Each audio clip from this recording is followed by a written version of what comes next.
huna shughuli nazo zile nyasi, maana yake itakuwa ni hasara, sio? Maana yake tunategemea tu mwisho wa siku uje moto uunguze, sio? Au basi kama kuna mtu ana nyumba ya nyasi, tunategemea tu akang'oe hizo nyasi aezekee nyumba. Kumbe ziko faida zingine za nyasi ambazo zinaweza. Ni vizuri sana tukajifunza juu ya ufugaji wa mbuzi. Sawa eh? Sawa. Ufugaji wa mbuzi. Tukiwa na lengo, tukishafanikiwa kufuga mbuzi. Kwa mfano, nasema kwa mfano, mimi ninaamua kufuga mbuzi. Sawa? Nafuga mbuzi wangapi? 3. Ili watakuwa ni mabeberu, sio? Mbuzi mmoja. Mbuzi mmoja awe beberu, afu mbuzi wawili wawe ni nini? Majike.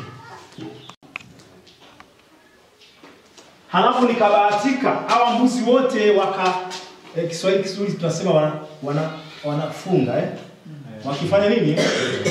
Wakifunga. Au kwa maneno mengine tunasema wakifanya nini? Kiswahili kingine kifungia. Kwa Kiruga tunaweza kusemaje? Wakiwa na mimba.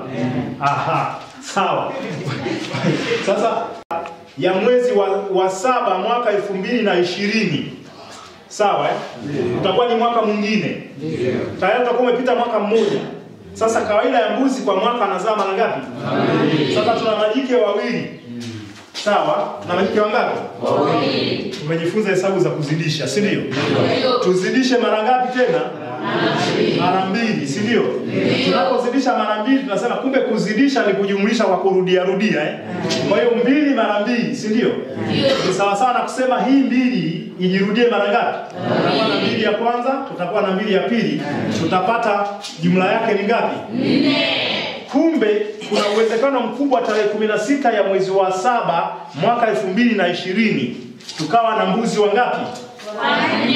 4. Tukiongeza na yule beberu wetu tutakuwa na mwaka unaofuata tutakuwa na mbuzi wangapi hapa? 8. Tukiongeza na yule beberu wetu mmoja tutakuwa na mbuzi wangapi? 9. Ndio. Si ndio?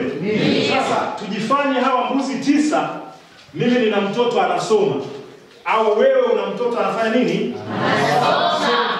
Kabla yake hujaanza kufuga ulikuwa unapata matatizo ya nini? Ya ada. Pengine